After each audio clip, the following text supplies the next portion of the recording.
Yulia ne pouvait pas bien écrire. Bonjour tout le monde. Aujourd'hui, j'aimerais vous parler de Yulia, l'une de mes anciennes élèves, qui a finalement réussi son examen du TCF Canada. Mais quel était le problème? Son problème était de ne pas être capable de bien écrire. Parce que Yulia avait un très bon niveau en expression orale. Elle pouvait très très bien parler avec aisance. Elle ne faisait pas beaucoup d'erreurs. Et aussi, elle pouvait bien comprendre dans l'expression orale. Son écoute était super. Et aussi, elle n'avait aucun problème en comprenant les textes. Donc, sa compréhension écrite aussi était bonne. Mais quand il s'agissait d'écrire, elle avait du mal à le faire parce qu'elle n'avait pas assez de bonnes pratiques pour le faire. Elle n'avait déjà écrit suffisamment.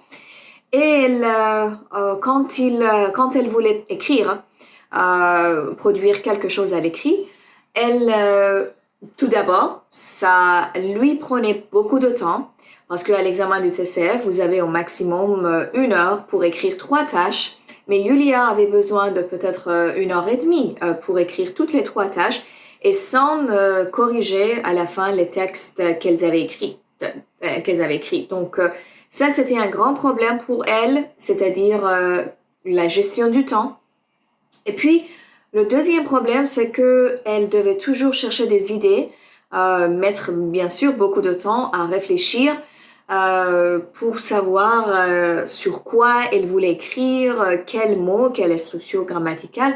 En fait, elle devait toujours attendre et réfléchir pour quelques minutes, ce qui ne peut jamais vous aider à l'examen du TCF parce qu'il faudrait, après avoir lu la consigne, il faudrait juste se mettre à écrire tout de suite.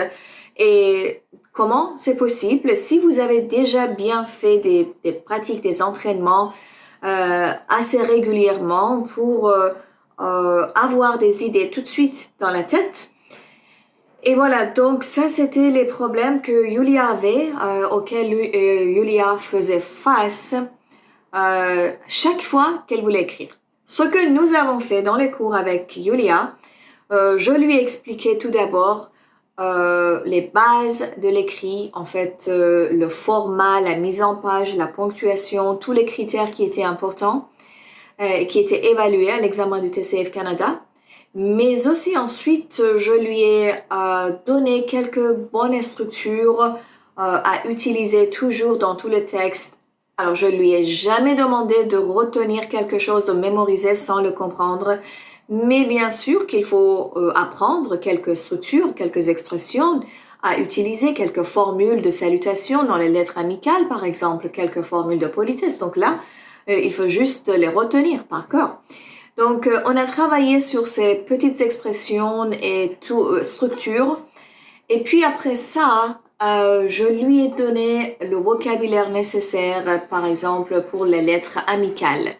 Et je lui ai aussi raconté la grammaire nécessaire pour écrire une bonne lettre amicale. Et ensuite, pour la deuxième tâche, la bonne grammaire pour raconter une expérience vécue aux deuxième tâche, à l'écrit. Et voilà, petit à petit, étape par étape, on a étudié ensemble les choses les plus importantes, les points les plus importants. Et ensuite, je lui ai donné des sujets à écrire. Plus elle écrivait, plus à l'aise elle se sentait à l'écrit et ça lui prenait moins de temps. Parce que, oui, plus vous écrivez, plus rapide, plus vite vous serez capable d'écrire et bien sûr que vous serez aussi en mesure de bien gérer votre temps. Voilà, alors après, je pense 2 ou 3 mois d'entraînement et de cours avec moi, elle a finalement pu surmonter ce défi-là qui était l'expression écrite pour elle.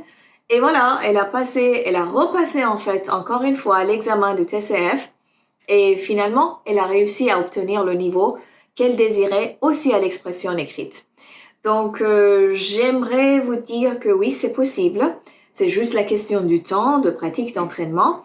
Et si vous avez déjà jamais des questions, n'hésitez pas, je suis toujours là pour vous répondre. À plus!